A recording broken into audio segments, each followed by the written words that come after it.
সজনে ডাঁটার একঘেয়ে তরকারি যদি আর খেতে ভালো না লাগে তবে এই নিরামিষ সবজিটা আপনারা ট্রাই করতে পারেন। সজনে ডাঁটা ছাড়াও এই তরকারির মধ্যে দিয়েছি আলু, বেগুন এবং মটর ডালের বড়া। এই মটরের ডাল 2-3 ঘন্টা ভিজিয়ে রেখে তাতে কাঁচা লঙ্কা, আদা এবং গোটা জিরে দিয়ে একটা স্মুথ পেস্ট বানিয়ে নিয়েছি। এর মধ্যে লবণ এবং হলুদ দিয়ে ভালোভাবে মেখে বেশ কয়েকটা মুচমুচে বড়া ভেজে নিয়েছি।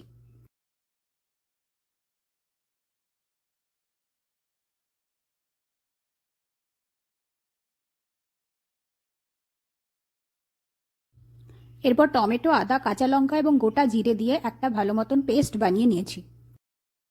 সব সবজি এরকমভাবে ছোট ছোট করে কেটে নিয়েছি। প্রথমেই বেগুনগুলোকে লাল লাল করে ভেজে নিয়েছি। তারপর বেগুনগুলো অন্য জায়গায় তুলে নিয়ে ওই কড়াইয়ে কিছুটা পরিমাণ আবার সর্ষের তেল দিয়েছি, আর তার মধ্যে দিয়েছি শুকনো লঙ্কা এবং গোটা জিরে। তার মধ্যে কেটে রাখা আলুগুলো দিয়ে বেশ খানিকক্ষণ ভেজে নিয়েছি এবং এরপরে দিয়েছি সজনের ডাঁটাগুলো, সেটাও খানিকক্ষণ ভেজে নিয়েছি।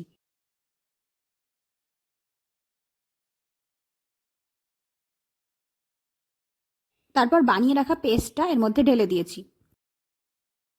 সব কিছু একসাথে ভালোভাবে কষিয়ে নিয়ে এর মধ্যে ভেজে রাখা বেগুনগুলোও দিয়ে দিয়েছি।